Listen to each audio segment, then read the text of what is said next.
Chers amis, bonjour. Nous sommes le vendredi 26 décembre 2025. Il est 10h30. Quelques news de l'Arménie de la Sarre et de la diaspora arménienne. Le ministère des Affaires étrangères d'Arménie a annoncé, en réponse au journal Sputnik Arménia, à une question du Sputnik Arménia, donc le ministère arménien des Affaires étrangères a répondu que la voie Trump, la TRIPP, les travaux débuteront en 2026. Voilà, ça s'accélère, les dossiers sont en cours avec des sociétés américaines, des sociétés arméniennes. Tout est en, ça commence à être, comment dirais-je, à se développer de façon rapide. Et les États-Unis veulent, avec Trump et aussi le gouvernement pachinian, veulent accélérer ce processus. Donc voilà, c'est en place. Ça sera en 2026. Au moins le début des travaux, la route Trump ne sera pas terminée en 2026, bien évidemment. Hein, ce sera sans doute en 27 ou 28. Voilà qui est une nouvelle assez importante aussi. Donc c'est la phase concrète de sa réalisation est en cours. D'autres informations. Donc oui, bien sûr, la diaspora. Elle n'est pas une source de charité, mais elle est une force économique pan-arménienne, a affirmé David Ananian. Donc une caricature, hein, donc voilà le lait de la vache, la diaspora.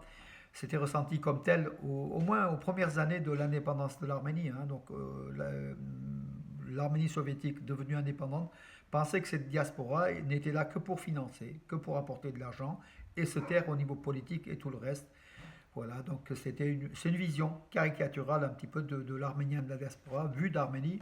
Ce n'est pas tout à fait le cas aujourd'hui, hein, puisque les Arméniens d'Arménie se sont rendus compte que cette diaspora, en plus donc de l'argent, peut aussi amener un savoir-faire et même habiter en Arménie pour certains. En tout cas, comment dirais-je, David Ananian, donc, qui est membre de l'initiative, c'est pratiquement un groupe politique, hein, Aile de l'unité, il affirme qu'il était de l'ancien comité, donc président du comité des recettes de l'État arménien. Il a affirmé qu'il faut voir donc pendant des décennies, les relations entre l'Arménie et sa diaspora se sont principalement construites sur une logique caritative. Ce modèle a certes joué un rôle important, mais il n'a pas engendré d'impact économique structurel et ne s'est pas imposé comme un facteur de développement durable. Voilà, il propose donc Ananian que maintenant la vision de l'Arménie aujourd'hui, une approche fondamentalement nouvelle est en cours et est nécessaire, pardon, et la diaspora comme co-auteur et non pas comme donatrice. Donc voilà, comme acteur et non uniquement financier de l'Arménie. D'ailleurs, la diaspora qui ne finance pas énormément non plus, hein, il faut quand même pas se leurrer. Pour un État tel que l'Arménie, c'est des milliards. La diaspora, c'est quelques dizaines de millions de dollars, voire quelques centaines de millions de dollars d'aide tout au plus. Voilà, donc une nouvelle approche donc plutôt donc, de production plutôt que de financement. Quoi. Donc un acteur, la diaspora, qui doit, selon cet expert, devenir un acteur de la vie en Arménie et non uniquement un banquier.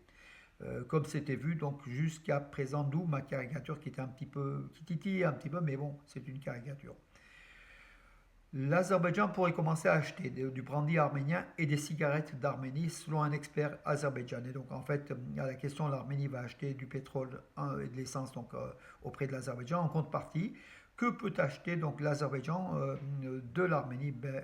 Des cigarettes, de l'alcool, du brandy arménien, du cognac, et puis d'autres éléments bien sûr manufacturés selon cet expert donc azerbaïdjanais. Bon, je ne sais pas si la balance commerciale sera équilibrée.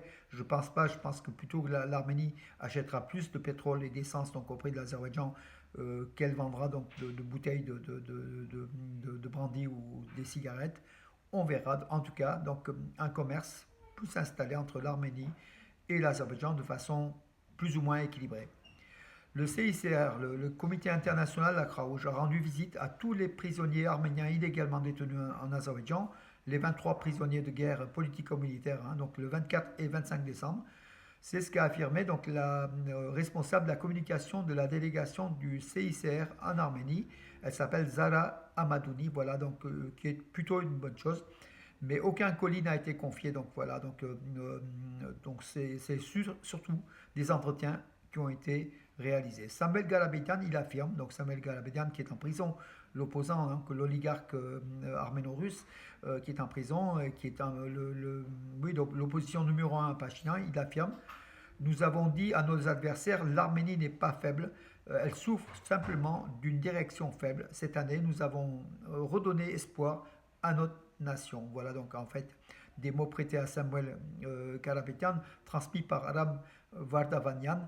Voilà, depuis sa prison, donc, il mène une campagne, bien sûr, pour les législatives de juin 2026 contre Pachinian.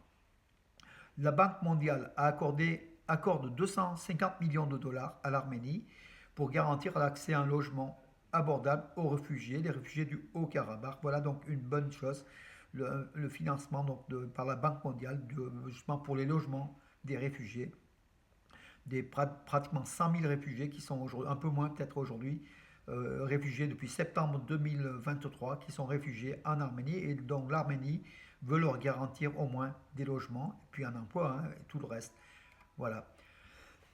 Pardon.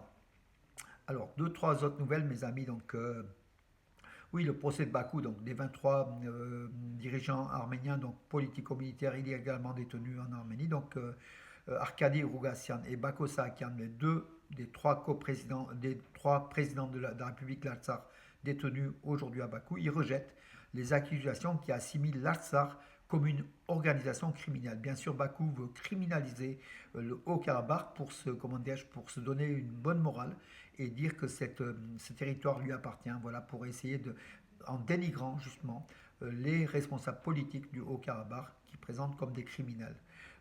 C'est de bonne guerre, mais en tout cas, c'est un procès tronqué, comme on le sait. Il n'y a que Bakou qui est capable de croire, et encore, on n'est même pas sûr.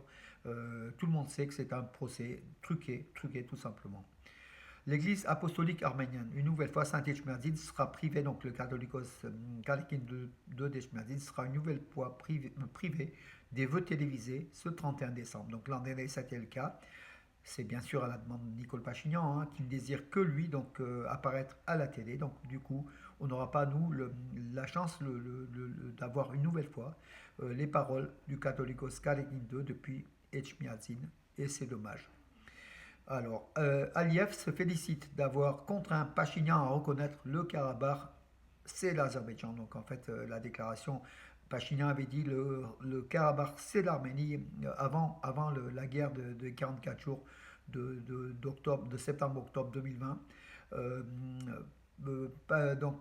il a donc, après la défaite militaire, donc Pachinian a été contraint de dire le contraire, de dire que le Haut-Karabakh, c'est l'Azerbaïdjan. Donc, Aliyev, le dictateur Aliyev, pardon, il se félicite d'avoir fait changer d'avis le catholicos, pas le catholicos, Pachinian, hein, voilà, d'avoir fait changer d'avis.